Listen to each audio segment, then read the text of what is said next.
Hello dear students, आज आप लोगों के लिए मैं वेव ऑप्टिक्स का एक बहुत इंपॉर्टेंट लॉन्ग क्वेश्चन लेकर आया हूं। माइकलसन इंटरफेरोमीटर ये एक इंस्ट्रूमेंट है जिसको अल्बर्ट ए माइकलसन ने 1889 के अंदर बनाया था। इसकी मदद से स्मॉल डिस्टेंस जो कि अप टू 100 नैनोमीटर तक मेजर किया जा सकता है वेरी प्रीसाइजली। हम vernier caliper, micrometer, screw gauge भी डिस्टेंस मेजर करने के लिए यूज करते हैं, मगर वो इतने प्रीसाइज नहीं जितना ये माइकलसन इंटरफेरोमीटर प्रीसाइज है। ये बहुत इंपॉर्टेंट लॉन्ग क्वेश्चन है। अगर आप लोग टेक्स्ट बुक पे देखेंगे तो आपको इसकी हेडिंग नजर नहीं आएगी। मैं आप लोगों को प्रॉपर हेडिंग के साथ ये लॉन्ग क्वेश्चन करवाऊंगा कि किस तरह से आप लोगों ने बोर्ड के पेपर में ये अटेम्प्ट करना है। फुल कंसंट्रेशन के साथ आप लोगों ने इस लॉन्ग क्वेश्चन को सुनना है, आप लोगों के तमाम डाउट्स क्लियर हो जाएंगे। तो बगैर टाइम जाया किए हम स्टार्ट करते हैं आज का लेक्चर। Michelson interferometer. अल्बर्ट ए माइकलसन साइंटिस्ट थे जिन्होंने 1881 के अंदर इंटरफेरेंस ऑफ लाइट को यूज़ करते हुए इस इंस्ट्रूमेंट को डिवाइस किया। इसका बेसिक पर्पज़ क्या था? इंटरफेरेंस ऑफ लाइट को स्टडी करना, लाइट की वेवलेंथ को फाइंड आउट करना, और मोस्ट इंपॉर्टेंट जो इसका यूज़ है, डिस्टेंस वेरी प्रीसाइजली मेजर करना। वैसे तो हम डिस्टेंस मेजर करने के लिए micrometer, screw gauge, vernier caliper भी यूज़ करते हैं, मगर माइकलसन इंटरफेरोमीटर की मदद से डिस्टेंस को बहुत ज़्यादा प्रीसाइजली मेजर किया जा सकता है 100 नैनोमीटर तक। अगर इसके हम प्रिंसिपल की बात करें तो ये इंटरफेरेंस ऑफ लाइट का प्रिंसिपल यूज़ करता है। जब लाइट की रे हम एक ग्लास प्लेट के ऊपर स्ट्राइक करते हैं तो वो पार्शली रिफ्लेक्ट हो जाती है और पार्शली उसमें से गुजर जाती है, जिसको हम ट्रांसमिट कहते हैं, और इसको हम एम्पलीट्यूड ऑफ डिवीजन भी कहते हैं। तो ये इसका प्रिंसिपल है। अब मैं आप लोगों को ये सारा एक्सपेरिमेंट इस डायग्राम के थ्रू समझाऊंगा। ये आपको ढेर सारे पॉइंट सोर्स लाइट के नज़र आ रहे हैं। तो इस तरह जब ढेर सारे पॉइंट सोर्स लाइट के इकट्ठे हों तो उनको हम कहते हैं एक्सटेंडेड सोर्स ऑफ लाइट। अब extended source of light definitely light को प्रोड्यूस करेगा। आगे इसके हमने ग्लास प्लेट रखी हुई है जिसका नाम G1 है, और इसको हम बीम स्प्लिटर भी कहते हैं। इसकी बैक साइड पे सिल्वर की कोटिंग होती है। अब जब सिल्वर की कोटिंग होगी तो ये पार्शियल रिफ्लेक्टर बन जाता है, यानी कुछ आधी लाइट ये रिफ्लेक्ट कर देगा और आधी लाइट को ये ट्रांसमिट कर देगा। इस तरह से ये देखें, इसके ऊपर लाइट की रे जब स्ट्राइक करेगी तो ऊपर की तरफ हिस्सा कुछ रिफ्लेक्ट हो जाएगा और कुछ आगे ट्रांसमिट हो जाएगा। इसके साथ इसी मटेरियल की बनी हुई एक G2 ग्लास प्लेट है जो कंपनसेटिंग प्लेट होती है। ये दो लाइट की रे बेसिकली अब प्रोड्यूस होंगी। बीम स्प्लिटर ने लाइट की दो रेज प्रोड्यूस करनी है, एक रिफ्लेक्ट होगी और एक ट्रांसमिट होगी। तो इस कंपनसेटिंग प्लेट ने उन दोनों की पाथ लेंथ को इक्वलाइज करना है। ये मैं अभी आपको समझाता हूँ। इसी तरह हमारे पास ये M1 मिरर मूवेबल है और एक दूसरा M2, और इसकी लेंथ L1 है G1 प्लेट से, और दूसरा हमारे पास M2 मिरर है और इसकी ये फिक्स्ड मिरर होता है और इसकी लेंथ L2 है हमारे पास G1 प्लेट से। ये टेलीस्कोप है जहाँ पर हम इंटरफेरेंस ऑफ लाइट को स्टडी करेंगे। अब होगा क्या, एक्सटेंडेड सोर्स ऑफ लाइट से लाइट की रे आएगी और ये G1 प्लेट के अंदर ट्रैवल करेगी। ये देखें, 1 वाली लाइट की रे इसके इनसाइड ट्रैवल की, और फिर ये इनसाइड से रिफ्लेक्ट होगी। ये जो 2 आपको रे नज़र आ रही है, ये इनसाइड G1 प्लेट से रिफ्लेक्ट होकर M1 मिरर की तरफ चली गई। M1 मिरर से ये रिफ्लेक्ट हो गए दोबारा G1 प्लेट की तरफ आएगी, और इसको हम रिफ्लेक्टेड बीम 1 कहेंगे, जो G1 प्लेट से रिफ्लेक्ट होकर M1 की तरफ आ रही है। और फिर ये तीसरी दफ़ा इस G1 प्लेट में से गुजरती हुई टेलीस्कोप की तरफ आ जाएगी। तो ये रिफ्लेक्टेड बीम 1 का सफ़र था। अब हमें पता है कि आधी लाइट की रे इस G1 प्लेट में से आगे ट्रांसमिट हो जाएगी G2 प्लेट की तरफ। ये देखें, अब ये जो हमारे पास ट्रांसमिटेड बीम है ये G1 प्लेट में से गुजर के G2 की तरफ जा रही है। तो एक दफ़ा अब ये ग्लास प्लेट G1 में से गुजर चुकी है, फिर ये G2 में से जब पास करेगी तो ये देखें थोड़ा सा बेंड होगी। अब ये दूसरी दफ़ा ग्लास प्लेट में से गुजर रही है जो कि G2 है। पहली दफ़ा G1 प्लेट में से ये गुजर के आ रही है। याद रहे ये ट्रांसमिटेड बीम कहाँ से जनरेट हुई थी? एक्सटेंडेड लाइट के सोर्स से। और ये M2 मिरर की तरफ जा रही है, फिर M2 मिरर से रिफ्लेक्ट होकर तीसरी दफ़ा ये G2 प्लेट में से गुजरेगी, फिर ये G1 प्लेट की तरफ जाएगी और उधर से रिफ्लेक्ट होकर सीधा टेलीस्कोप में आएगी। तो हमारे पास लाइट की बीम के 2 हिस्से हुए। बीम स्प्लिटर ने, इस बीम स्प्लिटर G1 ने लाइट के 2 हिस्से किए। रिफ्लेक्टेड बीम जो कि आपको ये 1 नज़र आ रही है, M1 मिरर से होती हुई टेलीस्कोप तक पहुंची, और ये 3 दफ़ा इस G1 प्लेट में से गुजरी है। ये देखें, मैंने 1 2 3 से मेंशन भी किया हुआ है। ट्रांसमिटेड बीम M2 मिरर की तरफ गई, एक दफ़ा तो ये G1 प्लेट में से गुजरी थी, फिर ये G2 प्लेट में से 2 दफ़ा गुजरेगी और फिर ये वापस आएगी टेलीस्कोप की तरफ। तो यूं आप देखें, रिफ्लेक्टेड बीम और ट्रांसमिटेड बीम दोनों ये 3 दफ़ा ग्लास प्लेट में से गुजरी हैं। तो ये हमारे पास कंपनसेटिंग प्लेट का पर्पज़ होता है। इसको हम क्यों इंट्रोड्यूस करते हैं? ताकि पाथ लेंथ इक्वलाइज हो जाए। अगर रिफ्लेक्टेड बीम 3 दफ़ा गुजर रही थी तो ट्रांसमिटेड बीम भी 3 दफ़ा ही गुजरे। अब हमारे पास क्या होगा, अल्टीमेटली ये दोनों लाइट की रेज टेलीस्कोप में आएगी, इनमें पार्ट डिफरेंस नहीं होगा और हमें एक कंस्ट्रक्टिव इंटरफेरेंस, एक ब्राइट स्पॉट देखने को मिलेगा। अगर आप ऑब्जर्व करें तो ये टेलीस्कोप जो है इसकी पेरिफेरी की तरफ अगर हम जाएं तो ढेर सारी लाइट की रेज इसके अंदर एंटर होंगी। तो एक दफ़ा अगर एक जगह कंस्ट्रक्टिव इंटरफेरेंस हो रहा है, साथ डिस्ट्रक्टिव इंटरफेरेंस होगा, मतलब हमें एक पैटर्न नज़र आएगा ब्राइट और डार्क फ्रिंजेस का। तो यहाँ तक अगर हम इसको टेलीस्कोप की मदद से मैं आपको दिखाऊं तो कुछ इस तरह से व्यू आएगा। ये आपको क्रॉस वायर नज़र आ रही है और आपको दरमियान में ये देखें आपको ब्राइट स्पॉट नज़र आ रहा है ये वाला, और इसके साथ डार्क है, फिर ब्राइट, फिर डार्क। तो इस तरह का पैटर्न हमें टेलीस्कोप में नज़र आता है। और किस तरह से ये दोनों लाइट की रेज मैंने आपको दिखाया रिफ्लेक्ट होकर आती है, इस तरह ढेर सारी लाइट की रेज जब रिफ्लेक्ट होकर टेलीस्कोप में आएगी तो हमें एक पैटर्न नज़र आएगा।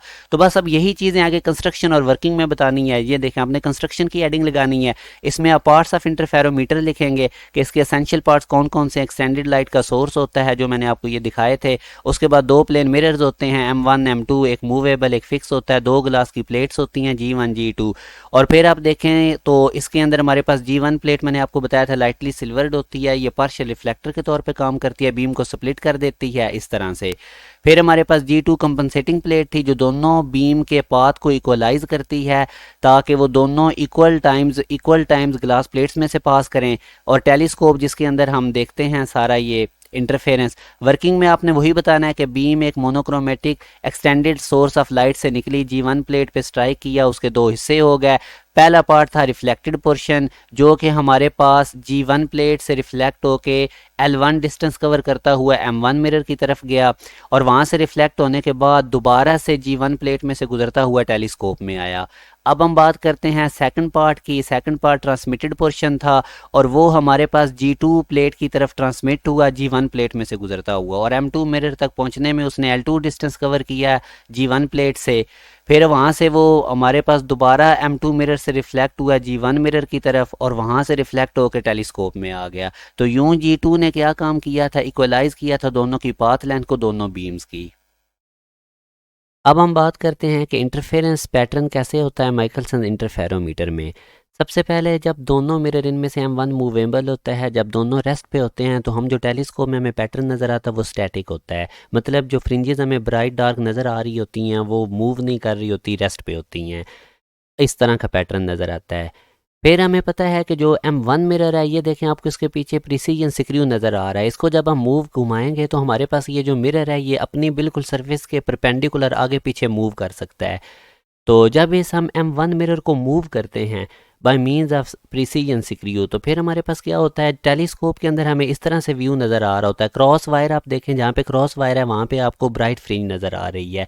तो जैसे ही हम M1 मिरर को मूव करेंगे तो इससे क्या होगा कि जो रिफ्लेक्टेड बीम है जो L1 डिस्टेंस M1 मिरर की तरफ कवर कर रही थी वो चेंज हो जाएगा। तो इस वजह से ये जो फ्रिंजेस हैं ये भी मूव करने लग जाती हैं।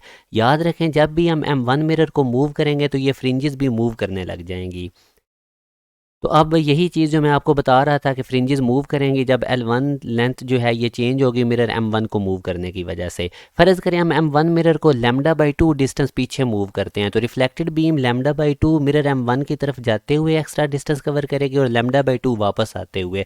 तो यूं दोनों वेव्स यानी ट्रांसमिटेड बीम और रिफ्लेक्टेड बीम में लैम्डा का पार्ट डिफरेंस क्रिएट हो जाएगा। तो हम जो क्रॉस वायर के अंदर जो हमारी ब्राइट फ्रिंज होगी उसकी जगह पिछली ब्राइट फ्रिंज आ जाएगी, यानी एक फ्रिंज शिफ्ट हो जाएगी। इसी तरह अगर हम M1 मिरर को लैम्डा डिस्टेंस पीछे लेकर जाते हैं तो reflected beam lambda distance M1 mirror की तरफ जाते हुए कवर करेगी और लैम्डा वापस आते हुए, ये ग्रीन कलर में वापस आते हुए आपको नज़र आ रहा है।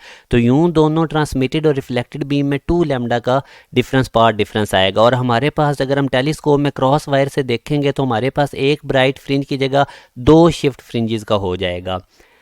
तो यूं अब आपको पता चला, ये देखें अगर M1 मिरर को हम λ/2 डिस्टेंस मूव करते हैं तो जो हमारे पास रिफ्लेक्टेड बीम है वो λ/2 M1 मिरर की तरफ जाते हुए λ/2 वापस आते हुए, तो टोटल लैम्डा का पार्ट डिफरेंस होगा। तो हमारे पास क्रॉस वायर में ये जो आपको ब्राइट फ्रिंज नज़र आ रही है इसकी जगह प्रीवियस ब्राइट फ्रिंज आ जाएगी, यानी एक फ्रिंज शिफ्ट होगी।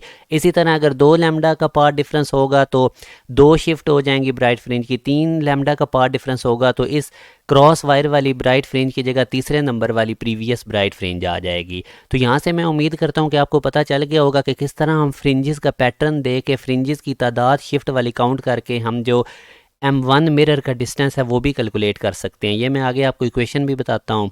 तो अब बस यही चीज़ें आपने लिखते जाना है कि ब्राइट फ्रिंज जो है वो फॉरवर्ड शिफ्ट करेगी line of reference of cross wire में आई पीस की मदद से। जब हम टेलीस्कोप की मदद से देखेंगे तो फ्रिंजेस मूव करती दिखाई देंगी। और उसके बाद जब हम डिस्टेंस को λ/2 मूव करेंगे तो जितनी भी टोटल फ्रिंजेस आगे मूव कर रही हैं उन तमाम की तादाद काउंट करके उनकी तादाद को फ़र्ज़ करें हम m कहते हैं, और मिरर m1 को हम मूव करके हैं λ/2 डिस्टेंस। तो हमारे पास जो लेंथ मिरर कितना मूव करेगा वो इस इक्वेशन से हम ड्राइव कर निकालेंगे। यानी यहाँ से l से क्या मुराद है, जो हमारे पास मिरर m1 ने डिस्टेंस मूव किया है, m से मुराद है कितनी फ्रिंजेस पास की हैं, यानी कितनी फ्रिंजेस शिफ्ट हुई हैं। उस क्रॉस वायर की जगह वो जो ब्राइट फ्रिंज आपको नज़र आ रही थी उसकी जगह कितनी फ्रिंजेस आई हैं।